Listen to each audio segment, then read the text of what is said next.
cuenta. Traemos hoy a Javier González Remy. Me da mucha alegría tenerle aquí por segunda vez, hace casi 2 años, que nos brindó una charla sobre los cristeros. Podremos reportar más el tema porque son los 100 años este año, creo. Y bueno, en nuestro canal de YouTube la tenéis, os animo a todos a buscarla. Javier es profesor de filosofía en la Universidad Fernando III CEU y bueno, es profesor allí y profesor de filosofía también aquí en bachillerato y demás. Entonces pues teníamos la cosa de contar con él para una charla sobre Santo Tomás en general, sobre la filosofía de Santo Tomás en particular. Entonces lo que hablamos con él, que nos pareció interesante en este mundo que se ha vuelto un poco loco, hacer una especie de introducción a Santo Tomás, a la figura de Santo Tomás y sobre todo al pensamiento cristiano, la filosofía de Santo Tomás, que es la base y ha sido siempre la base y el fundamento del pensamiento cristiano y debería seguir siéndolo y por alguna razón parece que no lo es mucho.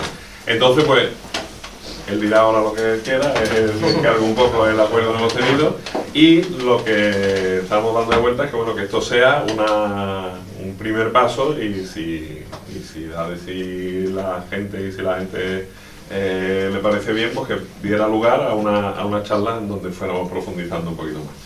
Entonces pues nada más, una introducción a Santo Tomás, pensamiento cristiano. Javier, muchísimas gracias y tú ya la palabra.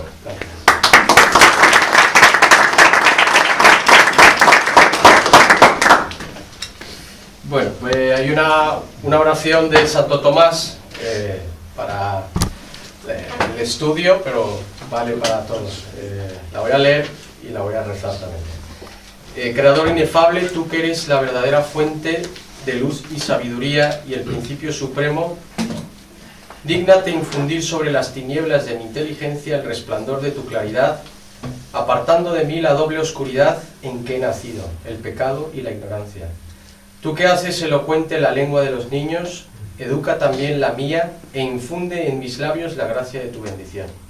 Dame agudeza para entender, capacidad para asimilar, método y facilidad para aprender, ingenio para interpretar y gracia copiosa para hablar. Dame acierto al empezar, dirección al progresar y perfección al acabar. Tú que eres verdadero Dios, hombre que vives y reinas por los siglos de los siglos. Amén. Bueno, pues muchas gracias por invitarme.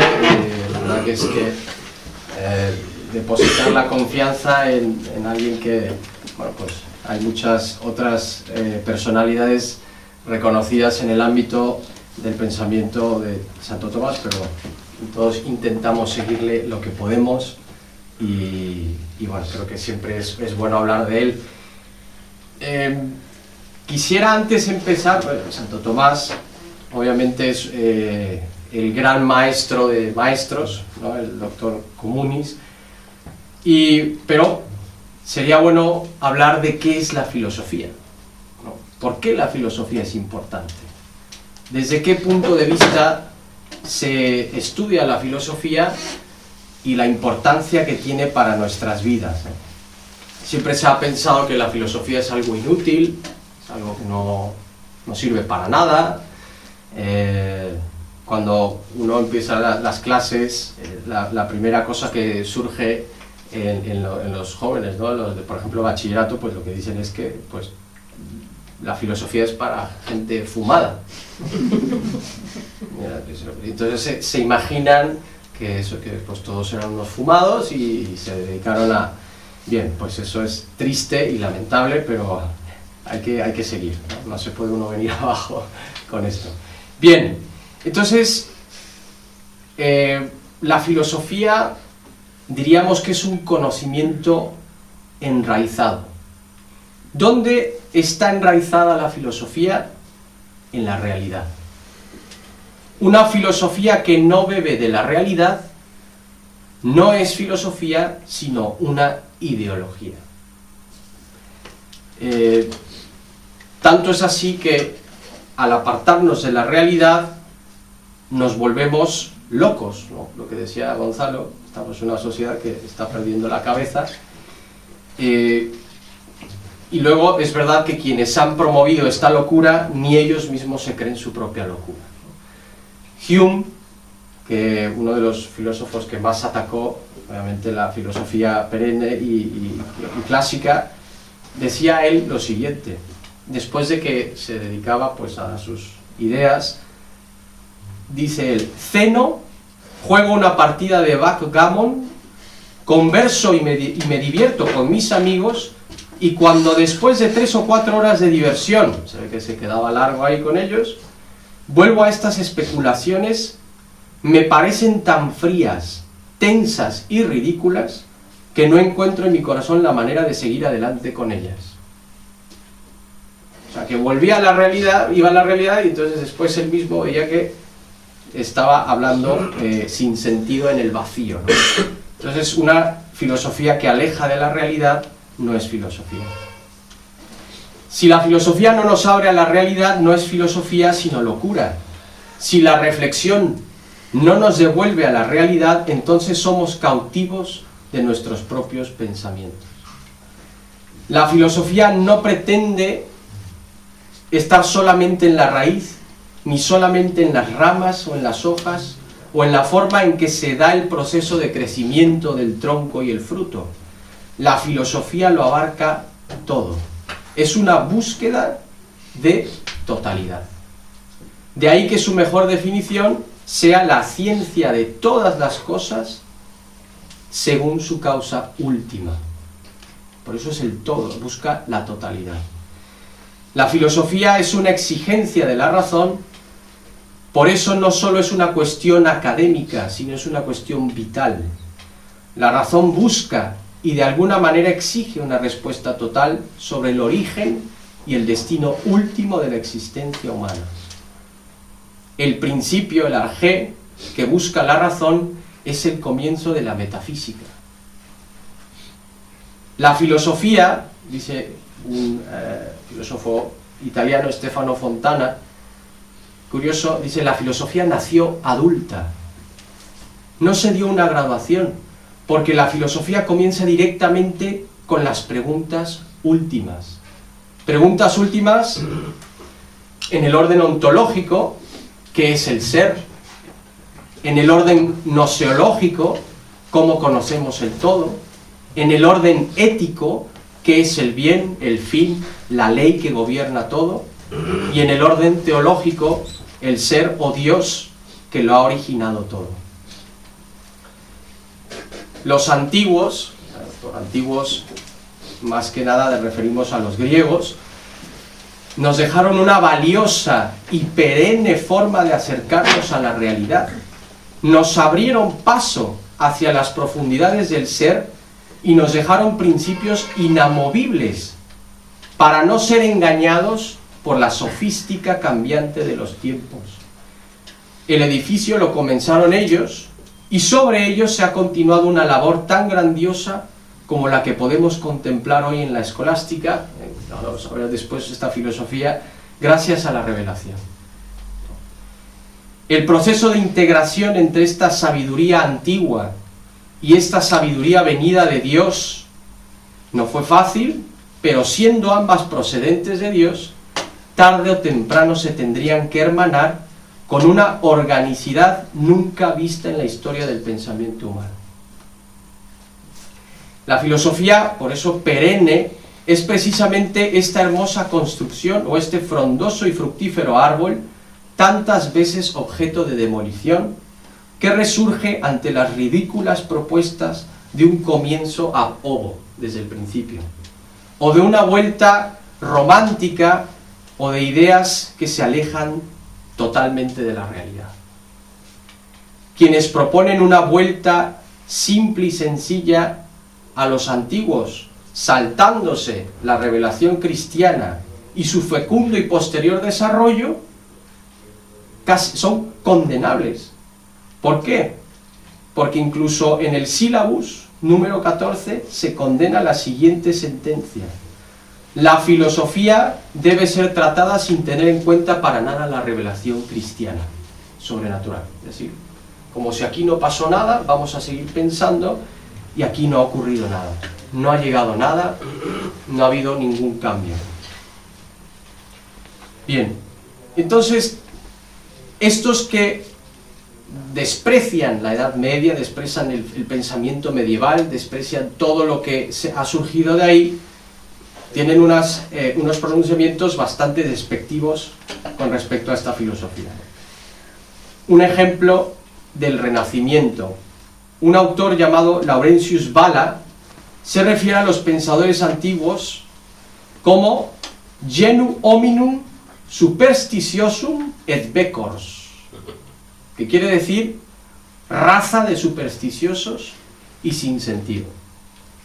Los enciclopedistas expresaron su lástima por aquellos que devotamente se dedicaron a esas miserables agudezas escolásticas que consistían más en palabras que en realidades. Y ahora, para dar un salto más, Hegel, en su Fenomenología del Espíritu, proclama el verdadero comienzo de la filosofía con Descartes, después de que supuestamente hayamos recorrido un camino lleno de oscuridad, medioevo, ¿no? La oscuridad, aquí no hubo nada. Y dice él, en este libro, dice, se pronuncia así: aquí, es decir, aquí cuando hemos llegado a Descartes, ya podemos sentirnos en nuestra casa y gritar al fin, como el navegante después de una larga y azarosa travesía por turbulentos mares, tierra. O sea, parece ser, hemos tocado tierra con Descartes, menos mal. Hemos dejado a todos estos oscurantistas locos medievales.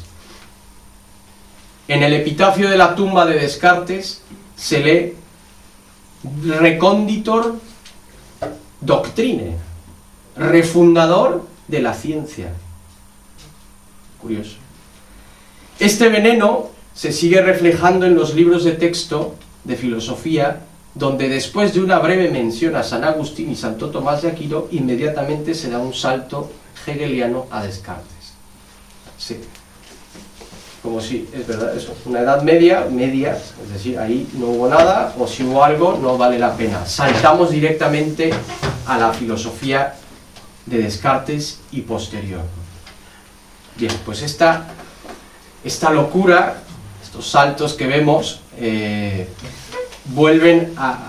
nos redirigen a la importancia de volver a Santo Tomás. ¿Por qué un autor del siglo XIII puede seguir teniendo una validez imperecedera? ¿Por qué Santo Tomás es el pensador cristiano por excelencia? ¿Porque lo digo yo? ¿Porque lo dicen los tomistas? ¿Por qué? La autoridad doctrinal de Santo Tomás proviene de un principio que él mismo explica y que, sin saberlo, sería el principio con el cual sería elevado a la más alta grandeza de títulos, como Doctor Communis, Doctor Humanitatis o Doctor Angelicus. O sea, él mismo establece, ahora vamos a ver, él mismo al establecer estos principios, él mismo se está poniendo en la grandeza que le va a elevar a esto, ¿no? A esto. ¿Qué son estos principios? Pues dice él, la autoridad, la autoridad doctrinal viene por una doble vía, por una vía científica y una vía canónica. Perdonad. La científica obtiene su validez por su mismo valor intrínseco y de sus obras. La canónica depende de su conformidad con la revelación divina y de su recomendación y aprobación por la Iglesia Católica. Por lo tanto, la autoridad eclesial es superior a cualquier autoridad de un doctor, cualquiera que sea y por grande que sea.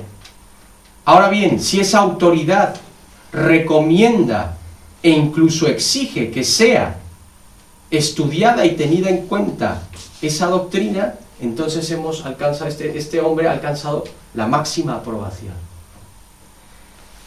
En Santo Tomás se da de manera eminente la autoridad científica y la autoridad canónica. Su pensamiento no solamente recoge el pensamiento filosófico perenne, sino que lo mejora y lo supera. De ahí que se diga Aristotelior, ¿no? Más aristotélico que Aristóteles. Pero añadida a esta autoridad doctrinal, Santo Tomás sobre todo es necesario hoy, que me ha gustado lo que ha dicho Gonzalo al empezar, para la salud mental.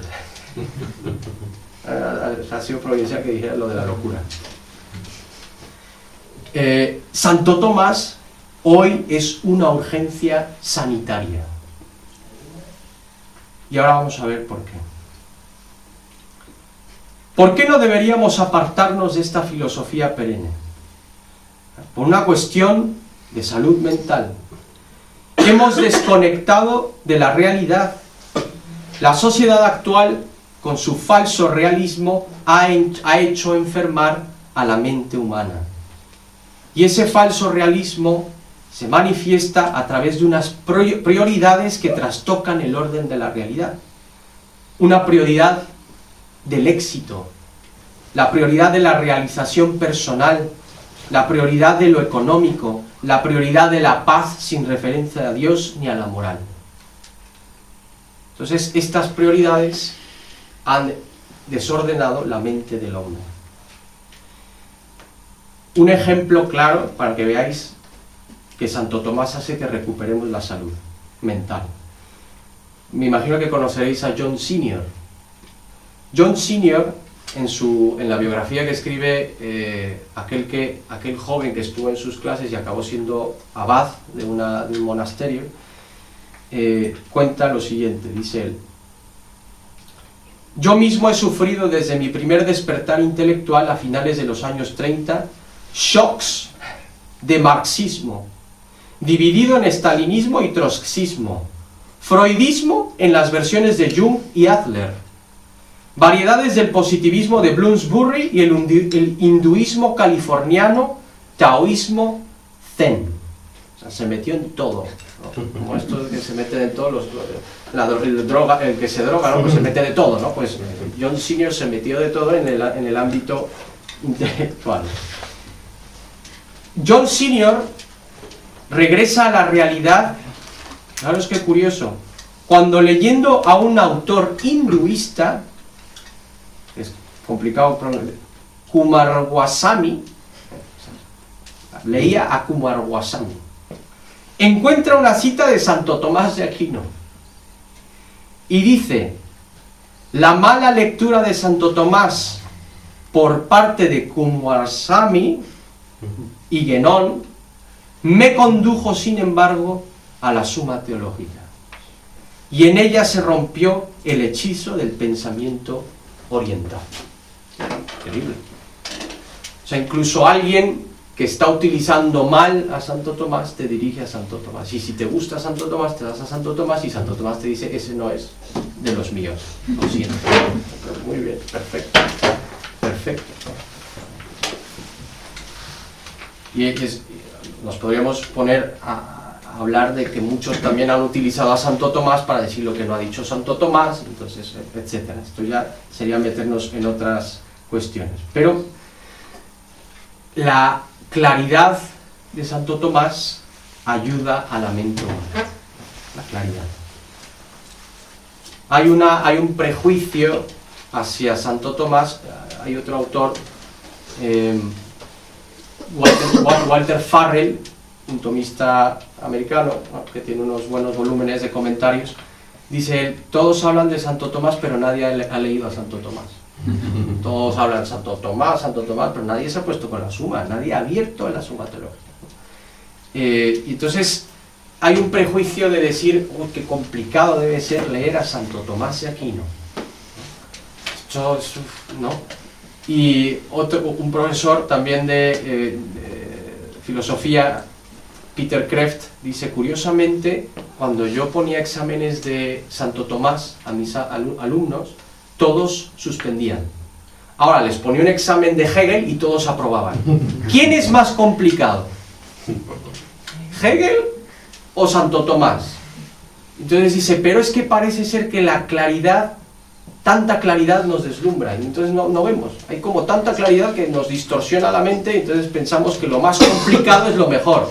Entonces esta es la filosofía que se hace hoy, ¿no? Mientras más enrevesada, parece ser que es lo mejor, ¿no? Es lo que más llama y vende. Entonces por eso dice él, este prejuicio nos lo tenemos que quitar, ¿no? Es verdad que tiene que haber una preparación, pero hay claridad, hay luz, hay verdadero conocimiento detrás de todo ello.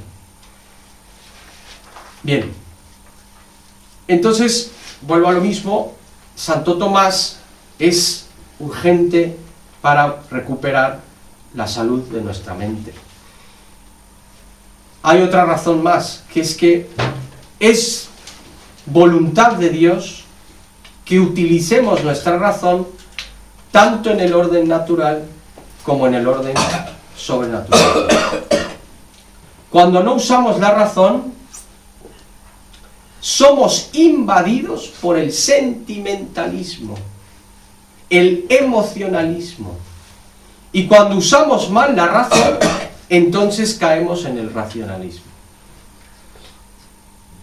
Y por eso, Dios nos ha otorgado esa facultad necesaria para descubrirle. Naturalmente el hombre tiene, con su razón, que descubrir y conocer al Creador. Y por eso dice el libro de la sabiduría que responsabiliza al hombre por esta necedad. Vanidad y no más son ciertamente todos los hombres en quienes no se halla la ciencia de Dios, y que por los bienes visibles no llegaron a entender al Ser Supremo, ni considerando las obras reconocieron al artífice de ellas. Esto es la razón, ¿no? La razón, la sola luz de la razón debería llevarnos, ¿no? Pero aquellos que tenemos también el conocimiento de la fe, también Dios nos pide utilizar la razón. Y dice aquí San Pedro: bendecid en vuestros corazones al Señor Jesucristo, prontos siempre. Esta traducción viene de la Vulgata. Me ha llamado la atención. Dice, siempre prontos a dar satisfacción a cualquiera que os pida razón de vuestra esperanza. Curioso. Por eso normalmente se traduce como a dar razón de nuestra esperanza, ¿no? Pero dice aquí, hay que dar satisfacción. Al que me está pidiendo razones de mi fe, hay que darle satisfacción cuando nos pide razón de nuestra esperanza. Una fe razonada, una fe verdaderamente firme también en su manera de defenderse, ¿no? Por eso es importante este doble conocimiento. Por eso decíamos que Santo Tomás tiene esa autoridad en el ámbito de científico y canónico, es decir, en el orden de la razón y en el orden de la fe. Nos explica la filosofía y nos explica la revelación. Santo Tomás es de gran importancia porque es un gran guardián de los siguientes órdenes. Es un guardián del orden intelectual, porque cultiva la parte más noble del hombre, la inteligencia por la cual nos distinguimos de todo el resto de la creación. Nos da los principios del conocimiento universal e incluso aporta a las ciencias naturales sus propios principios fundamentales. Esto es clave. El conocimiento universal, nos tenemos que poner en otro ámbito, pero es conocimiento verdadero. Y hoy en día, ¿qué es lo que prima? El relativismo. ¿Qué es la verdad? ¿Dónde está la verdad? No entiendo. Y esto a todos los niveles, ¿no? Vengo del CEU de dar una formación al profesorado y incluso en el mismo ámbito de los profesores es como, ¿qué es la verdad? Se quedan así, hombres de derecho, de ciencias, de medicina, de tal. ¿Qué es la verdad? No, pues lo que yo pienso, o lo bueno, lo que tú opines, o lo que bueno. Entonces empieza ya y dices, madre mía, es verdad. En el orden intelectual es un gran guardián, también es un gran guardián en el orden práctico. no en el sentido material y de efectividad, sino en el sentido del ordenamiento de la realidad moral. Otro ámbito de relativismo, ¿no? El bien y el mal, ¿no? En el orden religioso, en su aspecto natural, es decir, de la capacidad de la razón de llegar a Dios, fundamenta racionalmente la existencia de Dios y los deberes y derechos que hay en la religión y muestra la falsedad de todas las opiniones ateas. Otra cosa que también está totalmente desconocida y que en Santo Tomás está perfectamente desarrollado: la religión es una virtud de la justicia. Y esto también, hoy se los comentaba a los profesores, ¿sabíais que la religión es una virtud? Ni idea, ¿no? Entonces, claro, la religión se entiende ahora mismo como un sentimiento, algo que me nace, me viene, ¡ay, qué bonito es Dios y qué grandioso es Dios! Pero hoy no quiero ir a misa, no me apetece, ¿no?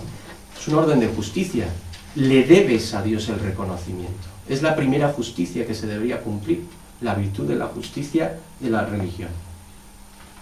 Entonces, esa ayuda de la religión sobrenatural también en cuanto que aporta una gramática de la fe que ha formado las mentes durante siglos. Gramática de la fe, es decir, una terminología de la cual, si nos alejamos, empezamos también a deslizar en el modernismo. Esto es clave, y esto es una de las grandes batallas que se dieron pues antes del concilio y después del concilio, que es verdad que hubo mucho problema ahí, ¿no? Modernizar el lenguaje de la fe, modernizar, cuando ya esa gramática de la fe estaba establecida. Guardiana del orden moral en cuanto que propone y demuestra su fundamento, y lo que hoy alguien me comentaba hoy también, pues deberíamos hablar también de Santo Tomás y la política. Y digo, sí, pero hoy no. Deberíamos, sí, pues es verdad. Pero aquí es guardián también del orden social, tanto en el ámbito familiar como civil, ¿no? O sea, lo abarcó todo, lo abarcó todo. Quien quiera ir a buscar incluso un remedio de la tristeza, lo podéis encontrar en Santo Tomás. Y uno puede pensar, ¿qué remedio daba Santo Tomás de Aquino para la tristeza? Y uno dice, madre mía, pues a saber, pues ponte a leer Aristóteles, ¿no? Pues, no, dice una ducha caliente. Es curioso. Este hombre decía, come lo que más te guste. Es que era humano, era un hombre, ¿no? Doctor angélico, pero no estaba fuera de la realidad, ¿no? Entonces estás triste, come algo que te guste. Curioso, un chocolate o lo que sea. Increíble. El abandono de esta filosofía perenne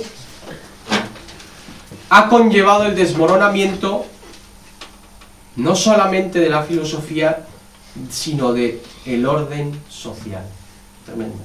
No es exageración, y por ello voy a citar a León XIII.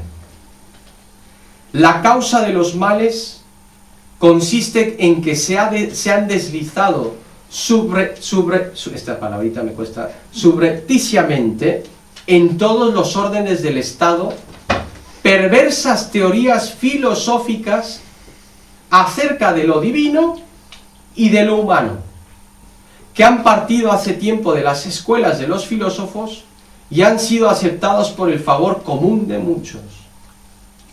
Por el contrario, y aquí León XIII va a confirmar lo que yo he dicho de la salud mental, dice, por el contrario, si el pensamiento de los hombres fuere sano y se apoya firmemente en sólidos y verdaderos principios, entonces producirá enormes beneficios para el bienestar público y particular.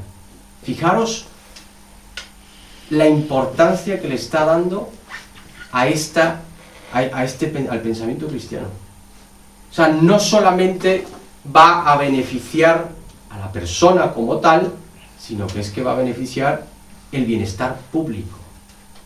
Por eso, de verdad podríamos decir que Santo Tomás es una cuestión de, ¿cómo se llama hoy?, de salud pública, ¿no? Y aquí surge lo que la conferencia ponía, Id a Tomás, ¿no? Este librito que escribió en su momento Eudaldo Forment, ¿no? Id a Tomás, me parece de gran actualidad, está muy bien porque lo cambia por, ¿no? Porque era Id a José, ¿no? Creo que es de la escritura, ¿no? Id a José, pues Eudaldo Forment, a quien tuve el gran privilegio de tener como profesor, decía, cambia y dice Id a Tomás, y es como un compendio del pensamiento, ¿no? De Santo Tomás. Aquí empieza la gran importancia, ¿no? Desde su canonización hasta nuestros días, el llamamiento e incluso el mandato, ir a Tomás, es ininterrumpido. Digo incluso mandato, porque estaba revisando algunas introducciones, y dice Benedicto XIV, el Papa Benedicto XIV, al aprobar los estatutos del Colegio Teológico de San Dionisio de Granada, impone no enseñar otra doctrina que no sea la de Santo Tomás bajo pena de excomunión. O sea, imagínate tú la importancia de aquí, como me metas a uno que no sea Santo Tomás, nada, los profesores estarían temblando, incluso el pobre que no estaría muy familiarizado con Santo Tomás diría que estoy en problemas, como diga yo algo que no está bien, estoy fuera. Entonces por eso digo el llamamiento e incluso el mandato, una obligación. León XIII lo declara patrón de las escuelas católicas. A León XIII se le llama el Papa de Santo Tomás. La acción poderosa y persistente de este pontificado prepara el terreno al motu propio de San Pío X, Doctoris Angelici, y su inclusión en el derecho canónico por Benedicto XV y la inserción en las leyes y estatutos de las universidades eclesiásticas.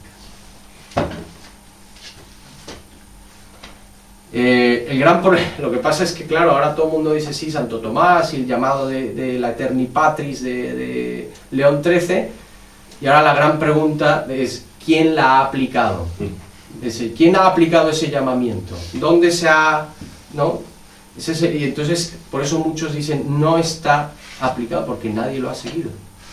Nadie realmente se ha tomado. Ahora están surgiendo y hay muchos institutos que ya se ponen Instituto Santo Tomás de Aquino, ¿no? Yo creo que hay 20.000 ya. Habría que ver. Pero es verdad que no se ha establecido como tal. O sea, no se siguió la formación teológica, por poner un ejemplo, pues en los seminarios, ¿no? ¿Dónde está Santo Tomás?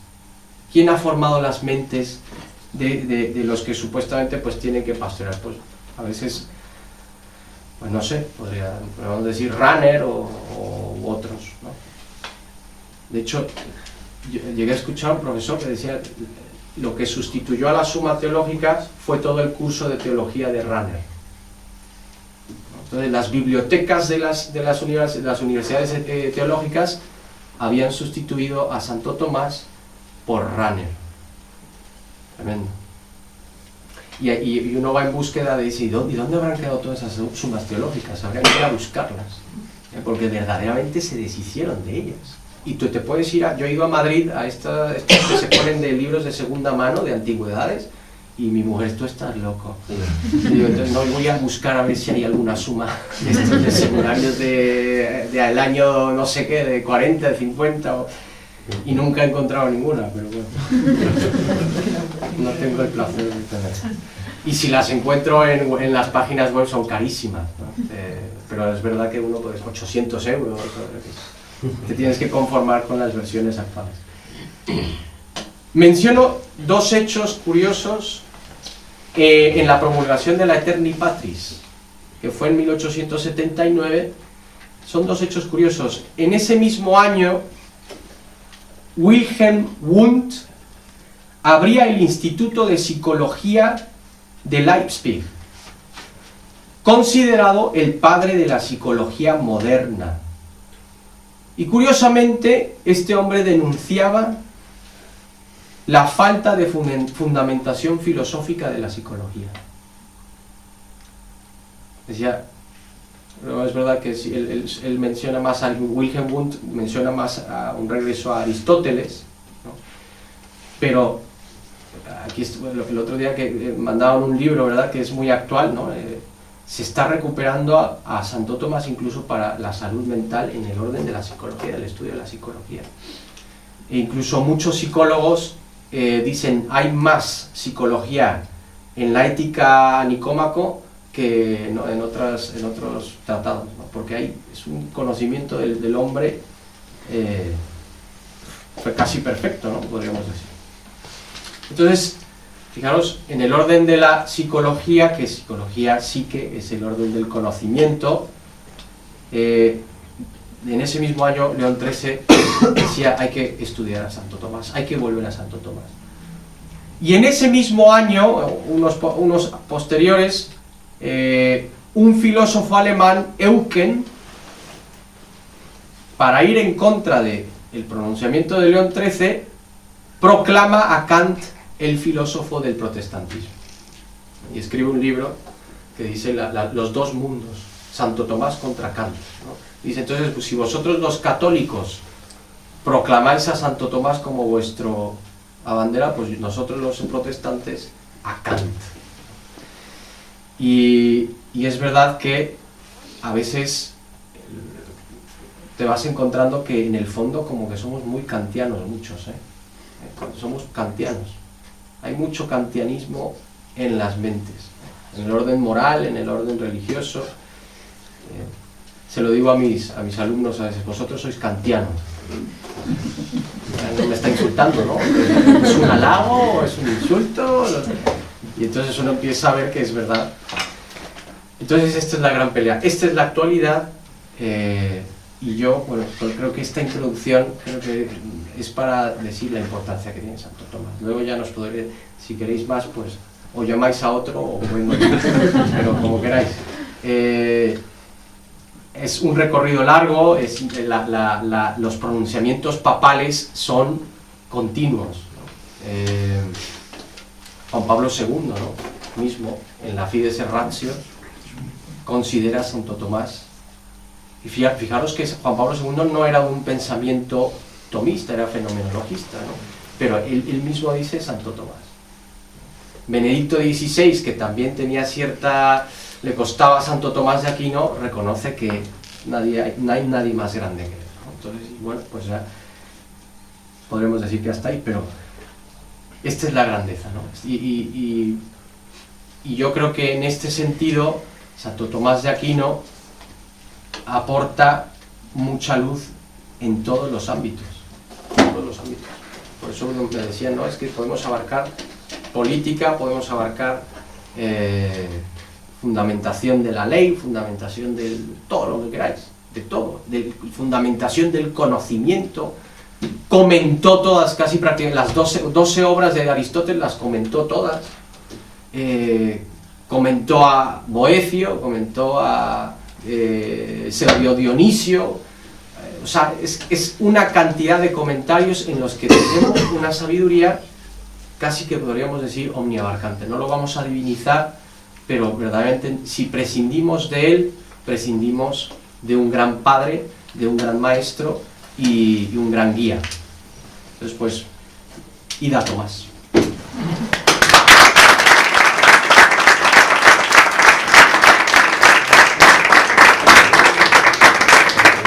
Ahora, ¿te parece bien, Javier, un turno de 4 o 5 preguntas cortas? Las largas las dejamos para la cantina, ¿vale? Como decía un profesor mío de filosofía, cuando a uno quería preguntar le decía, saca tu veneno. Por eso, intentaba hacer preguntas o comentarios cortos y voy a aprovechar y me voy a colar yo, y voy a empezar yo. Sí. Que es un comentario simplemente curioso. Tú has hablado de Benedicto XIV, has hablado del mandato de estudiar Santo Tomás y formarse según el pensamiento tomista, pero es que lo que muchos parecen ignorar es que y muchos rectores de seminarios actuales que te contraponen el Concilio Vaticano II, Trato de Mar, Concilio Vaticano II dice que los sacerdotes deben formarse en la filosofía de Santo Tomás. Sí. Y se lo dices a alguno y te lo discute incluso, sí. Eso lo puedes ver. Lo obvian, si no, hay una canción mexicana, no sé si es mexicana o española, que era Tomás, Tomás, qué feo estás. No sé si la llevasteis a... Y yo ahora lo venía pensando, y digo, es que yo creo que esto de Tomás, qué feo estás, porque le huyen, es como que, qué feo está tu filosofía, yo prefiero otra más. Sí, es una huida, es un intento de no enfrentarse a él. Es tremendo, sí, sí. Una pregunta obligada. Dentro de todo, ¿qué recomendarías de lectura, de introducción a la suma teológica? ¿Qué autores hoy en día son de garantía para que no... Bueno, mira, Has hablado de Forment. Sí, Eudaldo Forment tiene este librito que es muy sintético, la Ida Tomás, que recoge por bloques temáticos pues todo lo que uno quiera saber sobre Santo Tomás. Tiene una introducción al tomismo. Claro, una introducción al tomismo, luego tiene incluso la historia del tomismo en España, es decir, que podemos abarcar, pero una obra introductoria, mira, con el grasejo que tiene Chesterton, y despegado, porque es que este es otro problema. Cornelio Fabro decía que hay muchas escuelas tomistas que hay que tener cuidado, porque han surgido muchos tomistas, y dice, los que luego son proclamadores del tomismo son los que menos favor hacen al tomismo. Entonces decía, lo del término escuela, entonces decía, hay que tener cuidado, ¿no? Y Chesterton, con su sencillez y con esa clarividencia, te presenta un Santo Tomás de Aquino muy bueno, con una claridad. Yo creo que Chesterton, no sé si llegó a leer a Santo Tomás, pero es que habla tan bien de él, que la verdad que te abre el apetito a seguir a Santo Tomás, ¿no? Entonces yo diría que esta obra que tiene, ¿no? la vida de Santo Tomás de Aquino, es perfecta para empezar. Para empezar un poco el paladar. Luego hay introducciones, yo de verdad que a veces cuando tengo que bajar al terreno práctico de estas cosas, digo a ver por dónde empiezo, porque yo soy de los tochacos y no sé si eso es bueno, ¿no? Y los tochacos también, pero por ejemplo está Victorino Rodríguez. Tiene muy buenas introducciones, además son de los españoles que hablan muy bien de Santo Tomás. Tenemos una muy buena introducción a Santo Tomás. Y luego hay un italiano que es una autoridad reconocidísima. La verdad que es que este libro, no sé si está en español, Martin Grafman, que es uno de los grandes historiadores de la filosofía medieval, el más reconocido. Tiene una introducción a Santo Tomás y a la Suma Teológica muy buena. Pero yo diría que Victorino Rodríguez tiene esa introducción. Luego Cornelio Fabro también es un buen autor, creo yo, a seguir. Y bueno, pues no sé si hay alguna más. Yo es que se me ocurren más manuales, pero es que ya son tochacos. Pero es que yo creo que una introducción a Santo Tomás es equivalente a enseñar de una tarde y no dejarte de probarla. Lo interesante es empezar con la Suma Teológica, sí, en el tomo, ¿no? Directamente, para que va... Es que, sí, no, es verdad, sería bueno.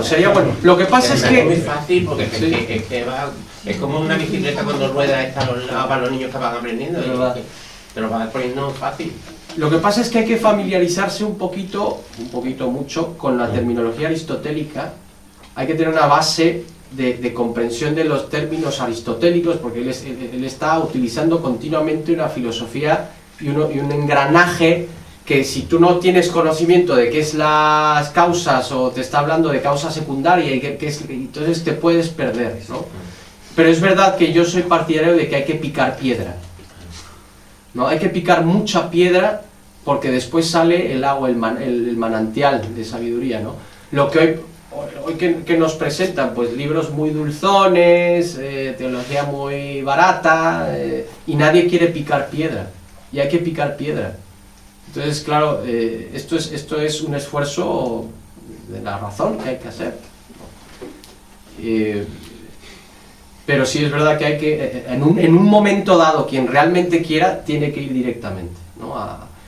Otro autor que es verdad que tendría que... Hay una síntesis tomista de Garrigou Lagrange, que es el gran tomista por decirlo. O sea, para mí, Garrigou-Lagrange, en este libro, en la obra de la síntesis tomista, es muy bueno.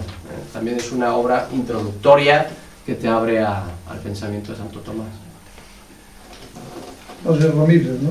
El padre Santiago Ramírez. Santiago Ramírez también, que es, Victorino era seguidor, ¿no? De, eso es, sí, sí, sí. Padre Victorino tenía muchas disquisiciones con Canals.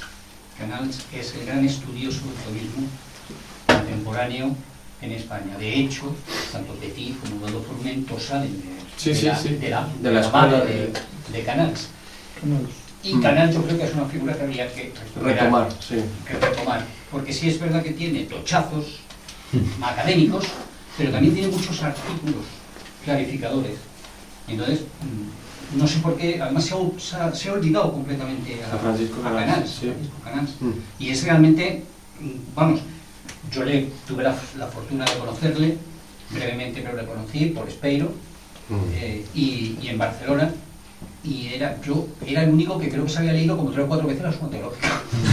No uno, sino, o sea, entonces, y había ido punto por punto. Entonces yo creo que habría que recuperar a Canals, además como figura española importante del siglo pasado, del siglo XX, y es en realidad el que es la madre de todo el Departamento de Filosofía de Barcelona, del cual salen todos estos posteriormente. Sí, es verdad, sí, es así. Además se están publicando las obras completas. Sí, se están bueno, publicando. pero se pueden No digo que es un autor. Sí, que está siendo el padre Victorino, claro. El padre Victorino y otros más que había también en este, ante Canals. Sí, se cuadraban todos. Se cuadraban, sí, claro. Sí. Sí, es verdad. Es verdad. Yo voy a dejar la pregunta larga para la cantina. Tengo 2 consideraciones mínimas. La primera es cuando estabas hablando de que la religión es virtud. ¿Recuerdas si en el texto latino utiliza el término pietas o utiliza el término religio? Utiliza, en la Suma utiliza religión como virtud. Pero, ¿qué palabra latina utiliza? Pues eso. ¿Pietas o religio? Habría que buscarlo. Pues claro, es que hay un problema en las traducciones sobre cuál es la virtud, si la piedad o la religión. Si son sinónimos o si cada una corresponde a un apartado concreto de una forma de virtud. La pietas, claro, porque la corresponde más la pietas hacia el padre, hacia la... Sí.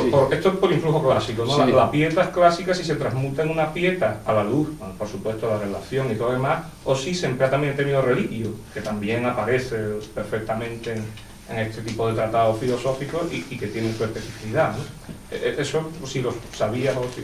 Pues mira, realmente que uno se acostumbra a leer en castellano que tendría que acudir a la fuente latina, ¿eh? Tienes toda la razón. Sí, porque en alguna de las traducciones que hay, por ejemplo, cuando se habla de... el conocimiento de la ciencia, la traducción no es correcta. Es una traducción, además, moderna. Es que ese es el porque problema. se trata de 2 palabras muy delicadas. La palabra importa. Conocimiento es una cosa y sabiduría es otra. La mera acumulación de conocimiento y la erudición no da sabiduría. Y el tema de ciencia, como bien sabéis todos, la división de los saberes estaba en artes y ciencias. Desde la época enciclopedista parece que la ciencia es ciencia y lo otro no es nada. Lo otro son elucubraciones.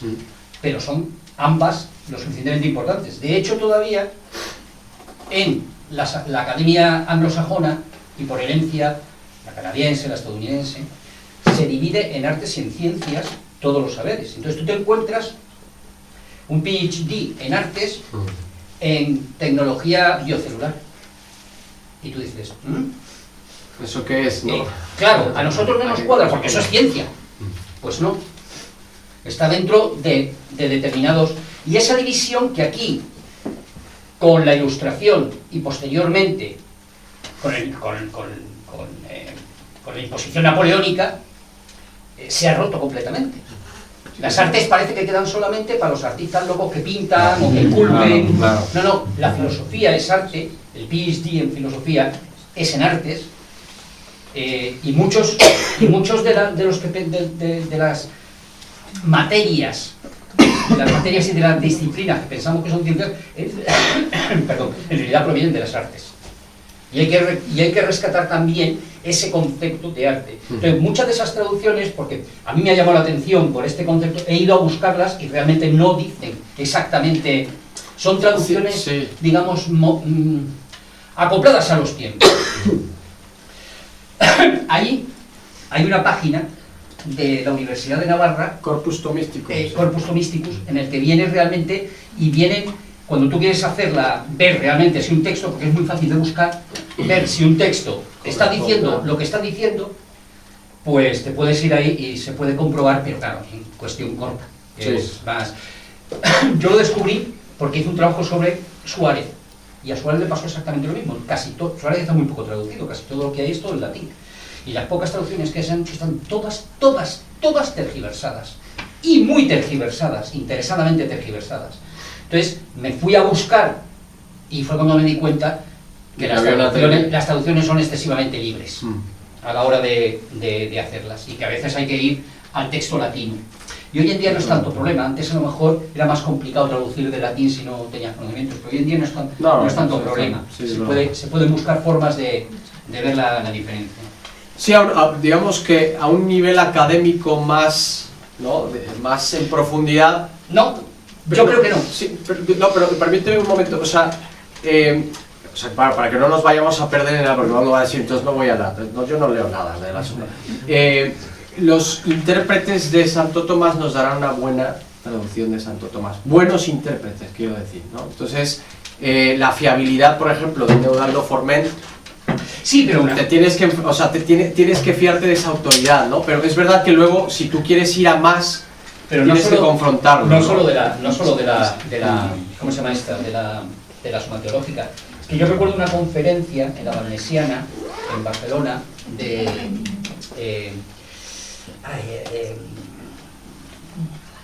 este que es profesor de filosofía del derecho, tú lo tienes que conocer, en Madrid, en la Complutense, que es compañero nuestro. ¿Ayuso? No. ¿Eh? José Miguel. José Miguel. No. Que va.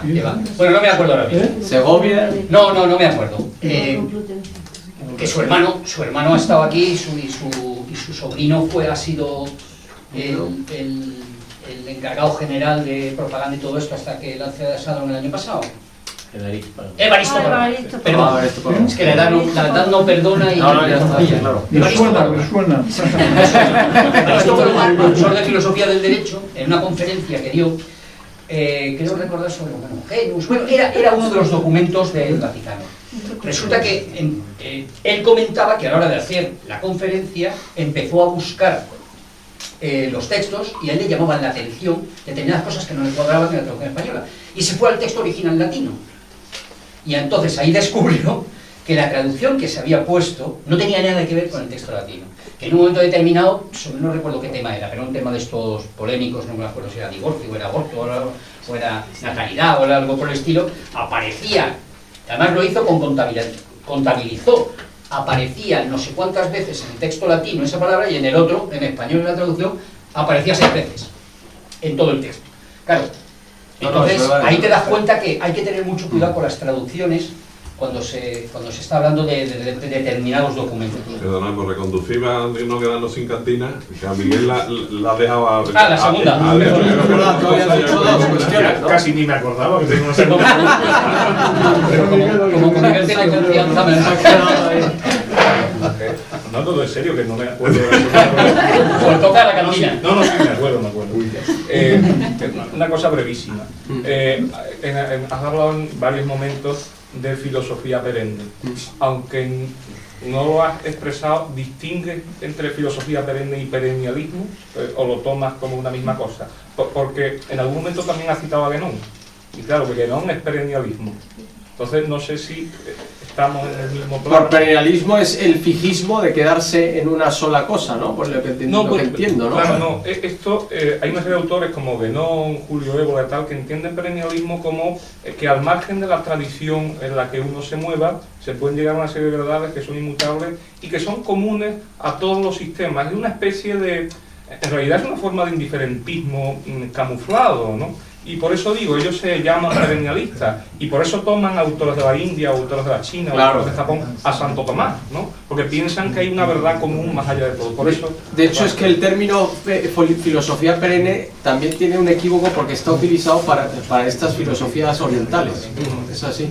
De hecho, en la biografía de John Senior se quiere distinguir este tipo de filosofía perenne de la que realmente nos distinguimos de ellos, ¿no? Que es ese tutti frutti sintético de sincretismo, que todo lenguaje al final nos lleva a esa verdad supuestamente universal. claro, porque ellos se llaman así mismos perennialistas. Claro, sí, pero en el orden de la recomendación de la filosofía perenne nos estamos refiriendo a ese conjunto de los antiguos con la filosofía medieval y con los pensadores clásicos, ¿no? Sí, pero es verdad que la filosofía perenne tiene un problema ahí porque está utilizada también por el sincretismo. Sí. No, yo lo distingo, que no leería ya a Cumraswamy, ¿no? No, pero lo digo por si alguien busca filosofía perenne y se encuentra con la... O con alguno de estos, pero no a Huxley, el propio Aldous Huxley tiene, pues que no se vaya a confundir, que no es lo mismo. No busquéis filosofía perenne. Aquí detrás José María y ya vamos conduciendo hacia... Yo le quiero hacer una pregunta que se contesta, que conteste con un monosílabo de sí o no. ¿Ha oído usted hablar alguna vez de un tomista sevillano fallecido que se llama Antonio Segura Fe? Hombre, claro. Gracias Antonio. ¿Eso es lo que quería saber? Ha tenido, José María, ha tenido un círculo de estudios que llevaba su nombre, Círculo de Estudios de Filosofía Tomista Antonio Segura. ¿Pero a través tuya? A través nuestra. Sí. Que Antonio Urtay se tomaba los whisky y le roñaba con el... Nos llevamos para allá, ¿eh?